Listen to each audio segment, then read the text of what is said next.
રાધે રાધે, જય સિયારામ.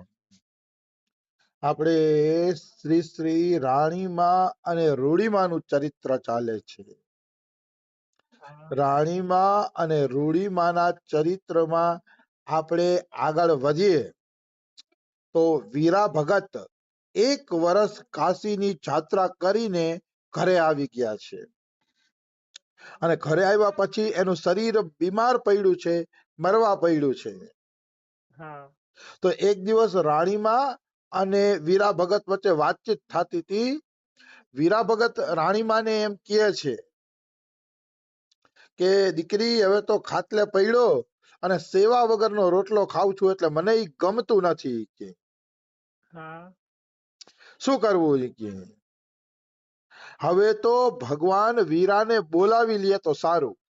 વીરા ભગત એમ કહે છે કે હે પ્રભુ, હવે તું મને બોલાવી લે તો સારું. શું કામ? નકામી વગર ટહેલે ઠાકરના ઘરમાં પાલીની ખાંડ સારી નથી. આ દેશી ભાષાના શબ્દો છે, પણ એમ કહે છે કે ઠાકરની સેવા વગર જો પાલી એક બાજરો હું ખાવ ને તો એ ખાવો હારો નથી. કે ઠાકરની સેવા તો કરવી નથી અને ખાલી પથારીમાં પૈડા પૈડા પાલી બાજરો ખાવો છે કે તો આ હારી વાત નથી. આ બિલકુલ હારી વાત નથી કે અને વાત બિલકુલ સાચી છે. આ શરીરને ત્યાં સુધી જ રોટલો ખાવાનો અધિકાર છે જ્યાં સુધી ઈ ઠાકોરની સેવા કરે છે, સંતોની સેવા કરે છે, અથવા તો કાંઈ ન કરી શકે તો ભજન કરીને દે છે. બાકી ભજન વગર કોઈ રોટલો ખાય છે તો એ પાપ જ ખાય છે. શાસ્ત્ર સ્પષ્ટ કહે છે ભજન હોવું જોઈએ. વીરા ભગતની તો દીનતા છે. વીરા ભગત પાલી નહીં, 2 પાલી રોટલો ખાય ને તોય વાંધો નથી, કારણ કે યુવાની અવસ્થામાં એને ખૂબ સેવા કરી છે. અને ઈ ખાટલે પડ્યા તો રાણીમાં પણ સાધુઓની ખૂબ સેવા કરે છે, એટલે એને પાલી એક રોટલો ખાવાનો અધિકાર છે, કારણ કે એના ઘરે સંત સેવા ચાલે છે. પણ અહીંયા આપણા જેવાને પ્રેરણા આપે છે કે અરે સંસારી જીવો, જો તમે કાંઈ સેવાકીય પ્રવૃત્તિ કરતા નથી તો પાલી એક રોટલો ખાવાનો તમને અધિકાર નથી. જો તમે કોઈ સેવા ન કરતા હોય તો ખાવાનો અધિકાર નથી. સેવા કરીને જીવને ખાવા પીવાનો અધિકાર છે. શાસ્ત્ર સ્પષ્ટ કહે છે, શ્રીમદ ભાગવત મહાપુરાણની અંદર લખ્યું છે કે જે લોકો પેટથી વધુ, પેટ પૂરતો રોટલો મળી જાય એનાથી વધુ વસ્તુનો સંગ્રહ કરે છે તો એ ચોર છે અને એને દંડ દેવો જોઈએ. આવું શ્રીમદ ભાગવત મહાપુરાણમાં આવે છે. અને શ્રીમદ ભગવત ગીતામાં આવે છે કે જે લોકો ભગવાનને ભોગ લગાડ્યા વગર કે પંચભૂતને ભોગ લગાડ્યા વગર 5 ઓલા જે અતિથિને એને ભોગ લગાડ્યા વગર જમે છે એ કેવલ પાપ જ ખાય છે. શ્રીમદ ભગવત ગીતાજીમાં પણ આ આવેલું છે. એટલે મનુષ્યએ સત્કર્મ કરીને જ રોટલો ખાવો જોઈએ. હું એમ નથી કહેતો કે તમે લાખો રૂપિયાનું દાન આપીને સત્કર્મ કરીને રોટલો ખાવ, ઈ નો થાય તો કાંઈ નહીં, પણ પ્રભુનું ભજન કરીને જ રોટલો ખાવો જોઈએ. ભજન વગરનું જીવન જીવન નથી અને રોટલો ખાવાનો અધિકાર નથી. ઈ અનંત નરકોમાં જાશે જે ભજન નથી કરતા. એટલે વીરા ભગત કહે છે કે હવે ઠાકોરની ટેહેલ થાતી નથી, એટલે પાલી એક હું અહીંયા ખાંડ ખાવી સારું લાગતું નથી, વયો જાવ તો સારું. ઈ કહે તો રાણી કે અરે બાપુજી, તમારામાં તો કેટલી ધર્મની ભાવના છે. આ તો હવે તમે ખાટલે પડ્યા, નહીતર તમારામાં તો ધર્મની ભાવના છે, તમે તો ખૂબ ધર્મનું પાલન કર્યું છે. ત્યારે વીરા ભગત કહે છે ધર્મ ભાવના હતી જ ક્યાં કે આજે થાય. હું તો રહ્યો માલધારી, ઠાકરના વિશ્વાસ વગર મને બીજી કશી ગતાગમ નથી. મતલબ એને ખબર જ નથી કે મેં આખી જિંદગી સાધુ સેવા કરી. એમ કે અરે રાણી, હું શું સેવા કરી શીખી, મને તો સેવાની કઈ ગતાગમે નથી, મને તો કઈ સેવા આવડતી નથી કે કઈ ગતાગમ નથી. માલધારીનો દીકરો હતો ઈ કે આ માલ ચાયરા, ઢોરા ચાયરા ને ઈ જ કામ કર્યું. ઠાકરનો વિશ્વાસ શું, ઠાકરની સેવા શું, મને શું ખબર પડે. આટલી દીનતા હતી વીરા ભગતમાં કે આખી જિંદગી જેના ઘરે સાધુ સેવા થઈ અને પોતે જે સાધુ સેવા કરી, છતાં પણ એમ કહે છે કે મારામાં તો કઈ ગતાગમ નથી. આનું નામ દીનતા કહેવાય. દીનતા વગર ભગવાન મળતા નથી. મનુષ્યની અંદર દીનતા હોવી જોઈએ. આવી વસ્તુ છે. એ કહે છે હવે એક જ અભિલાષ છે અને ઈ કે વીરો ઠાકરનું નામ ન ભૂલે અને મરતા સંત ચરણ રજ પડી હોય હાવ બાપ ઈ આશા બાકી છે. મતલબ હવે બે આશા મારી રહી છે. વીરા ભગત કે મરું ત્યારે ઠાકરનું નામ ન ભૂલાય, ઠાકરનું નામ મારા મોઢે રીએ મરું ત્યારે, અને બીજું સંતોની ચરણ રજમાં આ શરીર પડ્યું હોય હાવ બાપ કે હાવ હવે તો આ બે આશા છે, બીજી કોઈ આશા નથી. ઠાકરનું નામ લઉં અને ઠાકરની ચરણ રજમાં શરીરને પૈડું રહેવા દઉં, ભક્તોની ચરણ રજમાં આ શરીરને પૈડું રહેવા દઉં, બસ આના સિવાય હવે બીજી કોઈ ઈચ્છા બાકી નથી.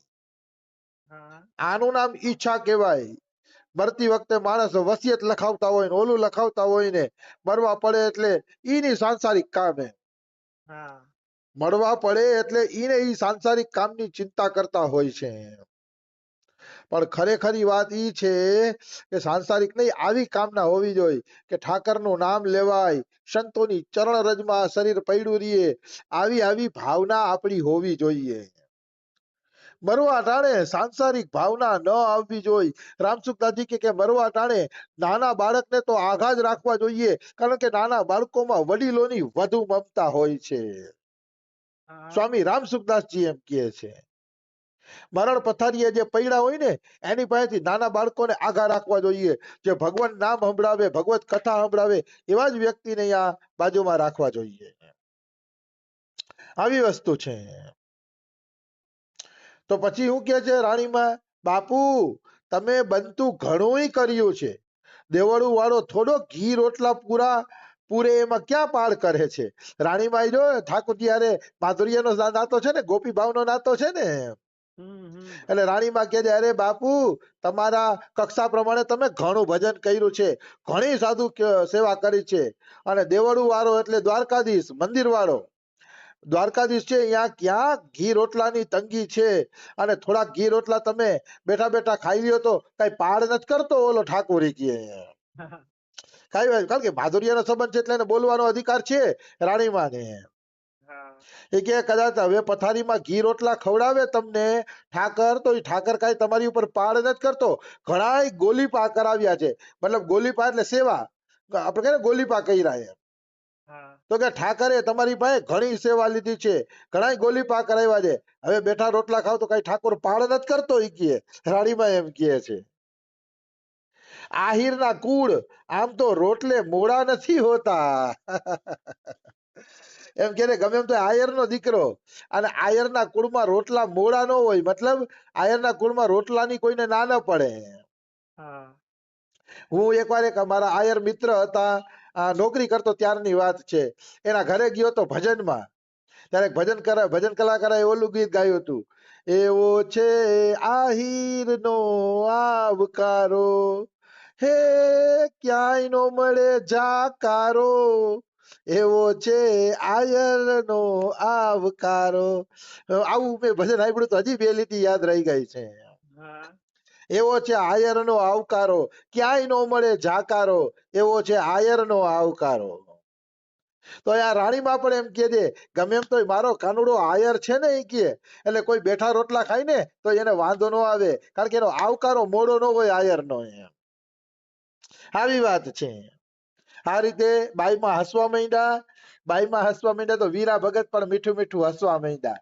મરણ પથારીએ પડ્યા છે, પણ રાણીમાની વાત સાંભળીને એ હસે છે કે મારી દીકરી કેવી માધુર્ય ભાવમાં ડૂબી ગઈ છે, ઠાકરને કેવો પોતાનો બનાવી લીધો છે, કે ઠાકરને આમ કહી દે છે કે બેઠા રોટલા ખવડાવે તો કઈ ઉપકાર નથી કરતો, ઘણા ગોલાપા કર્યા છે એના. અને ભક્તને આ અધિકાર મળે છે. દુર્ગીમાં એ કાનુડાને કહી દીધું હતું.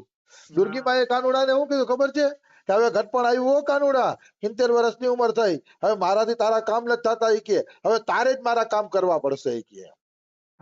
મારા કામ કરવા લાગી જાય કે, બાકી મારી હવે તેવડ નથી કે હું તારા કામ કરી શકું એ કે. આવી વસ્તુ છે.